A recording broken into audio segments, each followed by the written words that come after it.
Защо постоянно ми е студено? Някои хора са по-чувствителни към ниските температури от други и постоянно изпитват студ. Причините за това могат да са разнообразни, а понякога усещането за студ може да бъде сигнал и за здравословен проблем – ниско телесно тегло. Когато в тялото няма достатъчно телесни мазнини или мускулна маса, е възможно постоянно да ни е студено. Телесните мазнини предпазват от ниските температури, а мускулната маса е важна за производството на топлина и за поддържане на телесната температура.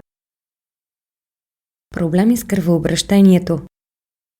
При недобра циркулация до крайниците не достига достатъчно кръв, а това води до студени крака и ръце. Недоспиване. Липсата на достатъчно сън променя регулирането на телесната температура и се отразява неблагоприятно върху метаболизма, а това може да доведе до усещане за студ. Дехидратация.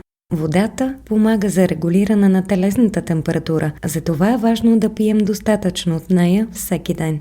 Ако организмът ни е дехидратиран, той става по-чувствителен към температурата на околната среда. Хипотиреоидизъм. Щитовидната жлеза регулира метаболизма, като контролира химичните процеси в тялото, които осигуряват енергия. Ако жлезата не произвежда достатъчно тиреоиден хормон или ако организмът ни не го обработва ефективно, можем да развием хипотиреоидизъм, за който усещането за студ е типичен симптом. Анемия.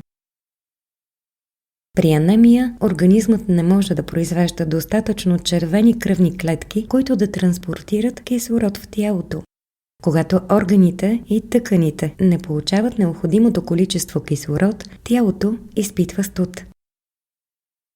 Мъжете и жените усещат студа по различен начин и причините са няколко. Жените имат по-бавен метаболизъм от мъжете, което означава, че женското тяло не произвежда толкова много топлина, което от своя страна води до усещането за студ.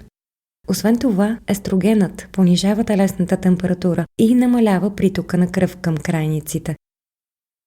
Мъжете обикновено имат повече мускулна маса от жените, което означава, че мъжкото тяло произвежда повече топлина. Научете повече на farmar.bg.